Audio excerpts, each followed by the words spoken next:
And we are live. Hello, everybody. I'm Tim Brzezinski, and joining me today is Victoria Thompson. Hello. And Victoria and I were just chatting a few minutes before. I know we're a little bit late, but that's okay. We'll go a half hour. Victoria, can you introduce yourself and tell us what you do? Yeah. Hi, my name is Victoria Thompson. I'm a STEM integration transformation coach. So that is a bit of a mouthful. That is a lot of words. Yes. So my job specifically works with building STEM profiles in school, problem-based learning and project-based learning as vehicles and models for equity in schools, as well as building up the STEM profile specifically with tech in schools as well. So because my district has recently announced that we are going 100% remote, I'm super interested in platforms that can not only make teachers' lives easier across all disciplines, but specifically with math, because sometimes that is hard to teach virtually. Sure. And I'm a former math teacher, so I completely understand that. I'm here to learn about GeoGebra today. Awesome. And I'm excited you're here. I know that neither Chris nor Alice could be here, so thank you for substituting in. Grateful to meet you and to have you on. So yeah, so let's actually get going here. So what I'm going to ask you to do is I'm going to actually ask you to screen share, if you will, because that way it keeps the conversation going, and I can see the comments as they come in here too. So if you'd be willing to open up 2 tabs for me, please, not to put you on the spot there, but if you can open up GeoGebra.org and sign into that, and also from open up any blank OneNote, document online. Sure. I've got a ton of tabs open, so just give me a second. I understand. It's like 10 minutes in the morning, you're by your computer, and it's like they're all the tabs are this wide. Right. I totally get that. So I've got GeoGebraorg open, and what I'm going to do, since I have my OneNote open for teacher tools, I'm going to go ahead and create one for GeoGebra, just a page. That way, sure, I can just kind of siphon all that information in once we're done. So I'm ready. Awesome. So let's actually go. I'll have you. Can you share your screen? Yeah. Please. Which tab would you like? Let's do the entire window. Okay. So we can see the Chrome. Yeah, the entire window there. And let me see if I see it down here. All right. So I'm going to go share screen. Oops. Share screen. Let's put it right down here. Yeah. So my entire screen, I'm assuming? Sure. Okay. That'd be great. And share. All right, so we should be able to see ourselves, I guess, right? Yep, yes. There we go. So let's go to the GeoGebra tab there. Okay, cool. Okay. Yep, and go ahead and sign in, if you would, please. Okay. I don't have an account yet, so I'm just going to make one with my Google, if that's okay. Ah, there you go. Perfect. Yes. So if you're just joining us for the first time, why don't you go ahead and go to where it says sign in the upper right corner. You can create an account. Ooh, okay. Email. Thompson at Gmail. I usually go with Victoria. Actually, just hit Google. No, just hit Google right there. Even better. Just go to Google right there where it says sign up. Oh, sorry. I did that. Yep, I see that. That's okay. It's much faster. Tother. You just pick whatever account you want, and easiest way. Cool. So I'm going to make mine. I usually use Victoria Tech. And go ahead, create account. Okay, cool. So then I guess I just fill in this information, right? So I am Victoria Thompson. I am kind of a teacher. Yeah, but you could save that for later, just so we could save time there. And even if you click that check, you won't see. There you go. Perfect. Got it. Let's get started. Yep. Yeah, you can always go back, edit those settings later if you really want.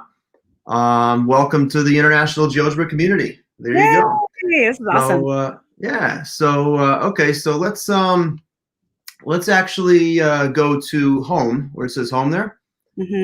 Okay, and I want to just particularly illustrate just a few resources here. If you scroll down a little bit, Alice and Chris and I, in the last few days, we've been, going looking at the main swim lane of classroom resources right there. Some templates and remote learning. That first swim lane you see right there, that's a great starting point where you can go to find things and everything. So, but what we're going to do is I'm going to actually have you go to where it says search classroom resources up top. Okay. So you said, yeah. So you said you were a OneNote user, right? There's a lot of teachers watching that are perhaps in OneNote districts, if you will. Microsoft districts. And so let's just type in, just for the sake of illustration, can you type in triangle? Triangle. Angles. Oh, triangle angles. Yeah, something like that. Okay, and there's several of them in particular, but I'd like to, I don't see it there yet, but that's okay. Let's actually go to, if you click on one of them, let's say the first one right there where it says triangle exterior angle. Got it. Yep. I just happen to know where it was. I was going to give you the URL ahead of time, but go where, click on the name. My name is the Tim Brzezinski, where it says the author there. All right, I'm just going to illustrate randomly here. If you go to the activity that says triangle, the third one in from the left. Interior angles? Yeah, just click on that one right there, okay? Let's say that one, for example. Let's say you see that it's really a virtual interactive there. If you scroll down just a little bit, okay, you could take the app itself there. So go ahead and just play, if you would, please, with, yeah, that GeoGebra app right there. I think it's thinking. It's thinking. Yep. So you can move that anywhere you want. Let's leave it somewhere there. Actually, if you could leave it, could you leave that purple point outside of it just a little bit? The one you just dragged in there. Like right here? There? A little further out. Let's move it a little further out. Okay. Like way outside, way out to the east over there. There you go. Or maybe a little bit down, closer to the is right. That'll work. Whatever. We'll figure it out later. But yeah. So could you slide that purple slider, please? The purple slider, yes. Yeah. Oh. There you go. Let's move that angle out of there. We want to get that right out of there. Okay. So basically, and then see if you can drag the other angles out too. Okay, so I'm going to start with the pink first. Well, what does that slider do actually? Yeah, so it looks like instead of taking it out like what it did with the purple, it's elongating and then condensing the different lines. Okay, what's it doing to the actual side? What's it actually doing to the pink angle itself, though? So what it's doing is it's monitoring and adjusting the size of the pink angle based on the purple angle. Exactly. All right. So can you move that angle at all? Can you try to move it maybe? I cannot. Oop. Or maybe. Let's see. No, I cannot. I can just move the triangle, but see if you can try moving one of the points. Yeah. Let's see. Okay, I can swivel it around like this. Okay. But it doesn't. Ooh. Okay. Oh, okay. Okay. There you go. So we're talking about remote learning, right? The thing using GeoGebra to teach remote learning. When I had my students work with the triangles, 3 interior angles, I had them make it out of paper all the time. Right. You know, but here, you know, with remote learning, you know, having students go find a piece of paper and draw a triangle and take off an angle, that's kind of hard to do in a remote setting. You know, so I'm thinking, you know, is it possible, you know, in this case with GeoGebra, it totally is, to actually construct a virtual triangle where students can actually tear off an angle, tear off another angle. How about the one in the lower right corner? Can we mess with that one a little bit? Yeah. So I'm looking that doesn't have a slider. So maybe I can move around like this. Yep. So it all moves around that focal point. I can, so if I drag that. Okay, that's pretty neat. Okay, so let's try this. Let's scroll down here. I mean, like it says, what do you notice? What do you wonder? Right? I mean, like, or what does it say right there in that question? It says, what does it say? Try to get the. You see that question right there? Try to get the vertices of the triangles, 3 angles, to coincide or lie on top of each other. Move these sectors around so they don't overlap. Notice anything interesting? If so, describe. All right, let's see what you can do there. Okay, let's see. I'm gonna have to adjust my screen a little bit. There we go. If you want, if you actually, what would happen if you hit that square in the lower right corner? You could actually blow it up to make it take full screen. Ooh, there you go. Cool. Okay. Yeah. So while I'm doing this, I think one of the questions that I would encounter from a student or a teacher is the interface and how to use this, because I know when I worked with this with a lot of my students, and even now working with teachers, the biggest question I get is maybe it's too open-ended for a first-time learner. But I do feel like this is extremely approachable, right? So something could be, you know, it doesn't have to be perfect, right? Like, would you say that that's like a proper way, you know, to determine it? Because it's kind of open-ended, right? It doesn't have a lot of directions. It's just, hey, here are the questions. Let's play around. Let's make it interactive. Oh, absolutely. That math is all about fun and play. I mean, look at Chris Ronell and Sunil Singh. Like they wrote the book Math Recess. It's an awesome book. But math should be way more about playing and way more about playing and less about the direct lecture teacher. The thing is, like, a lot of teachers feel they have to make this like YouTube video to do whatever. But you don't. Oh, hey, keep going. Oh, yeah. Nice. And so, sure, on paper, when students did this on paper, it was never perfect, right? But all I asked them to do is play around with the three angles and just, and eventually some students would talk, oh, what do you notice here and there, that kind of thing. But right here, it's like we, just ask to see if you can get the corners of those pie pieces right on top of each other and see if you can not get an overlap. Yeah. What do you see? I find that a lot of my students view math as like a series of processes and actual steps. When inquiry gets thrown in, it throws off what's going on inside of their head, and they don't really know where to start. But I like that this is approachable, and I like that it's open-ended. Totally. Yeah. Totally. And it's it's literally like what we do on paper can be done digitally. And in GeoGebra in this case helps you make that happen. So now, if you actually exit out a full view, I want to show you something here.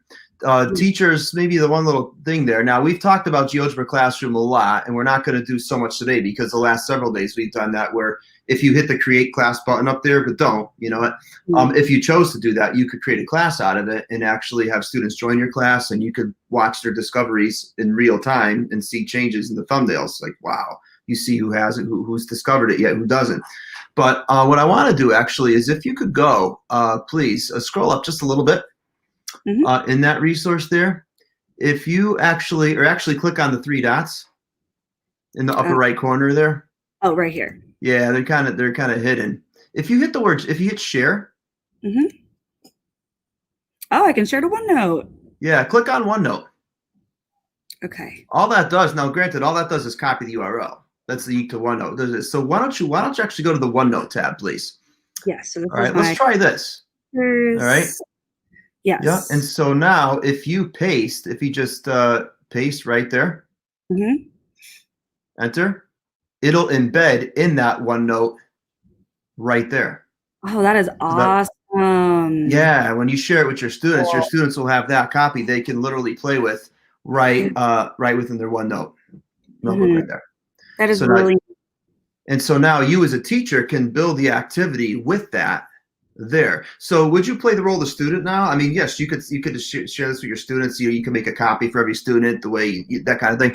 But right then and there, right? Would you be willing to actually make that 180 yet again, please, in that particular app there? So this might take a minute. That's okay.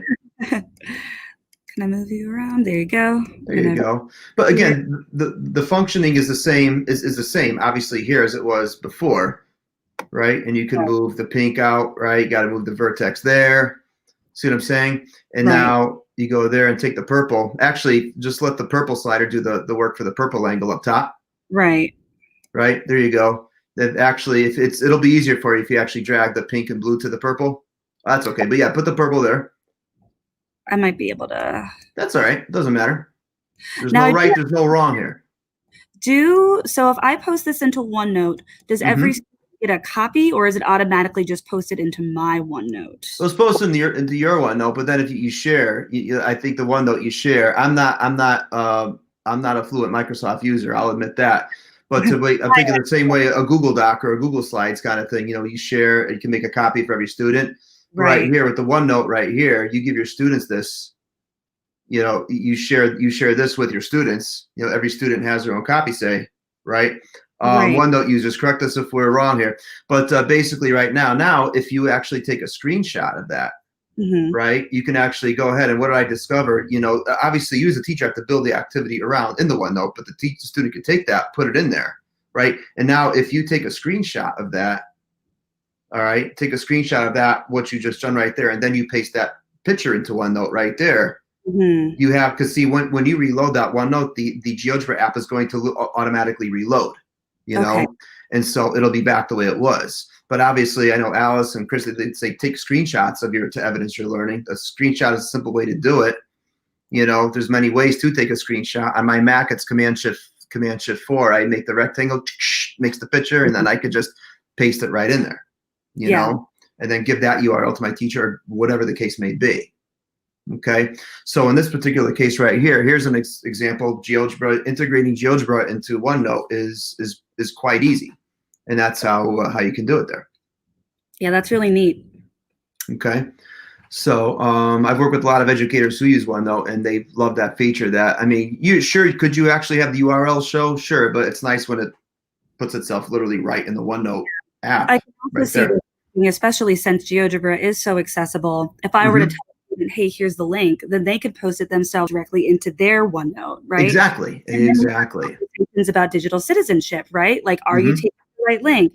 Are you putting it in the right place? When you screenshot, is it accessible? And that way they always have it as like a regeneration of that problem, but the screenshots would show their mathematical progress. Exactly. And that's the way to do it. OneNote is one of many Microsoft and Teams. It's one of many LMSs teachers use. I mean, in some of the sessions to come, we'll talk Google Classroom. Alice and I will do that. But again, you're welcome to join as well, whatever time you have.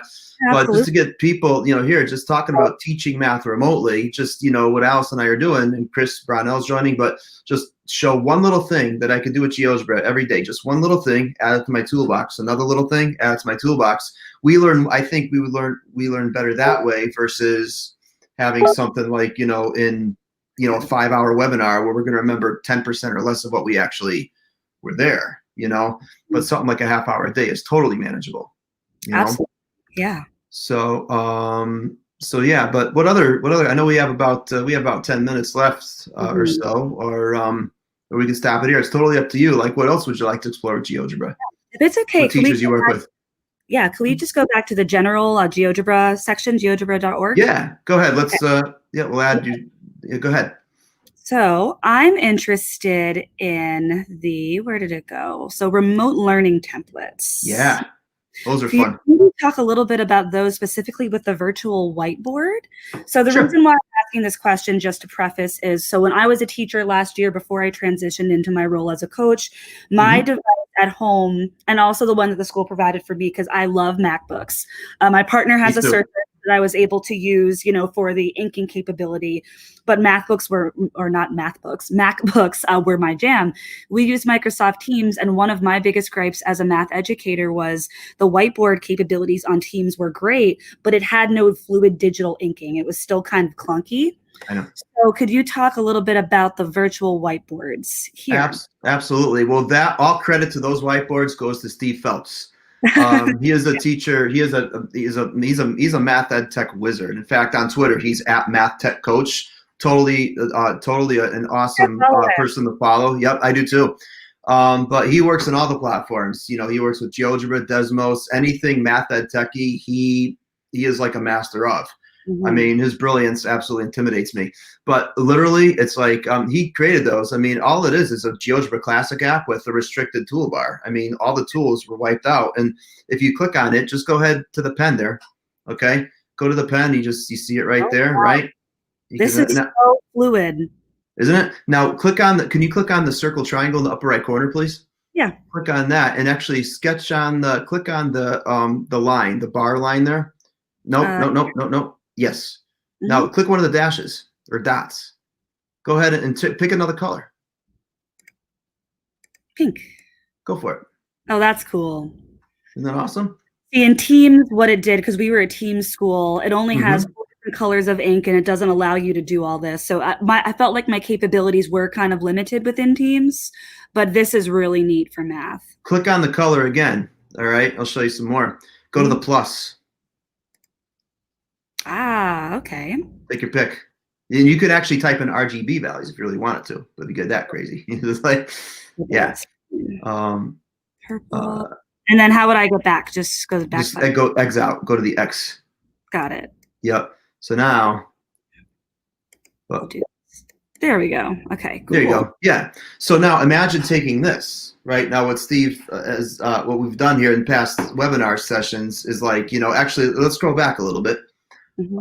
If you would, please go back just one.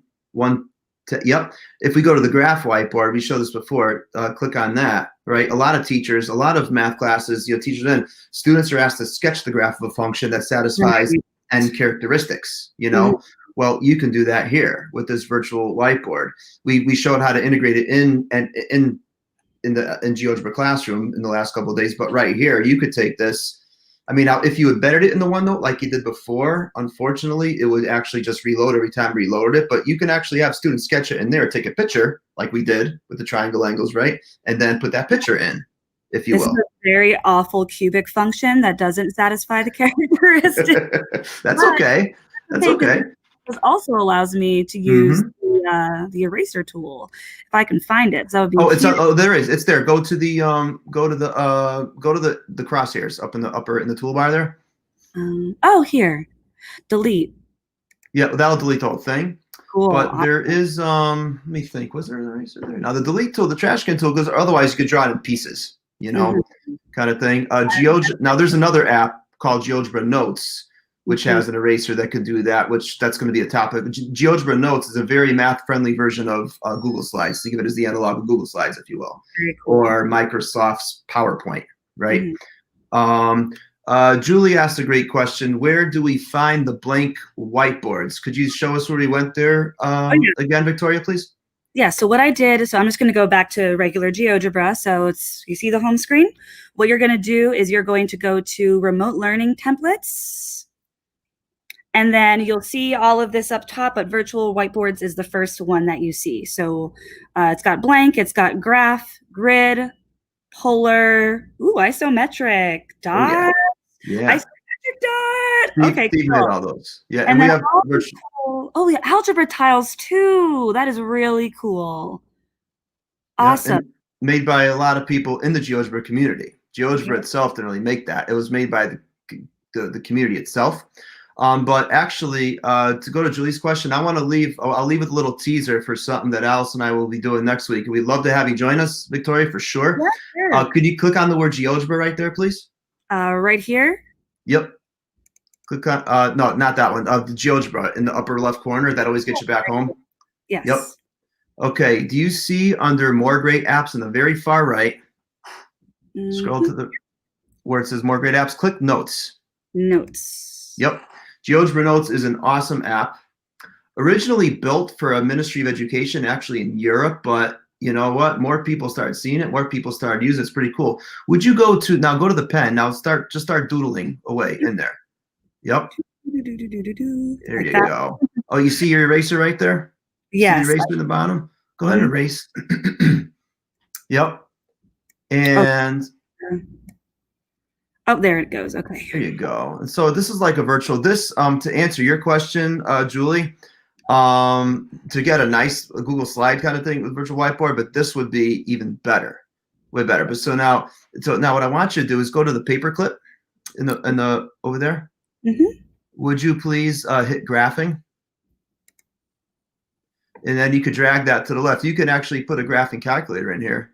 Oh, that's really take some notes off to the right. Okay, Alice and I and Chris are going to do, and you're welcome to join us. So love to have you join us. We're going to do several half-hour stints where we actually explore the power of GeoGebra Notes to talk about math being fluid and dynamic. Girth actually asks, can GeoGebra be integrated within your Google Classroom? The answer to that question is absolutely yes, it can. And Alice and I and Kristen, whoever joins us, we will also do a half-hour, one of these half-hour, 2 to 2:30 Easterns, 11 to 11:30 Pacifics sessions with the specific focus of how you can actually take a GeoGebra activity. You can actually take a GeoGebra activity, share it to your Google Classroom, pick the class or classes you want to assign student interactive tasks to, right? And then student work will actually save in that domain. And the added bonus for a lot of middle school and elementary school teachers, they always have to ask this question about data and privacy and stuff, right? All the student will need is a Google account in that setting and not a GeoGebra account, believe it or not. But we're going to get to that in another half-hour session for sure. So is GeoGebra Notes also free? Julie, yes, beyond yes, beyond yes. Again, provided you have the Wi-Fi and the Chromebook or whatever your device you're using to do that. That costs money enough, you know. But obviously, use that GeoGebra Notes, absolutely free. You bet, you bet. Okay. And so Graspable Math is actually in GeoGebra Notes, but I know we're running out of time. We can't go over there. So, but we'll show you all that functionality in one of the half hours things we do next week for sure. So now, Victoria, as you're playing around with that, that's GeoGebra Graphing Calculator right there, right? Yes. You can do that. Yeah, and Caroline says she's linked her GeoGebra Notes to Google Classroom. Yeah, you can put the URL to Notes when you save it. You put it in Classroom. Absolutely. Again, this is another awesome app that GeoGebra has that they're adding to it in the weeks to come. So we'll definitely be updating you with that and stuff like that. So yeah, I'm excited. Victoria, you're more than welcome to join Alice and Chris and me for as many of these as you would like. Yeah. Yeah, be cool. So any other questions out there from the community that we could sort of help answer there? I'm just kind of watching the live stream feeds here. So yeah, no, we did a lot. What did we do today? We learned how to embed into OneNote, right? Take screenshots, put in there. Yep. We created an account. We were able to not only embed into OneNote, but just kind of talk about ways to embed into kids' OneNotes, which I think is super cool. Look at the remote learning resources. We did a lot today. Yeah, thank you so much for coming, and really appreciate it. And we'll be doing this the rest of this week, and also I believe next week, every day, 2 to 2:30. The theme, teaching math remotely with GeoGebra, and how GeoGebra can help me with it as well. And Ronaldo, yes, we can do a lot of that stuff for sure. So for another session, sir. So Victoria, thank you so much for joining. And we will see you. We're going to end the stream now. So thanks again, everybody. We'll see you back here tomorrow. Thank you.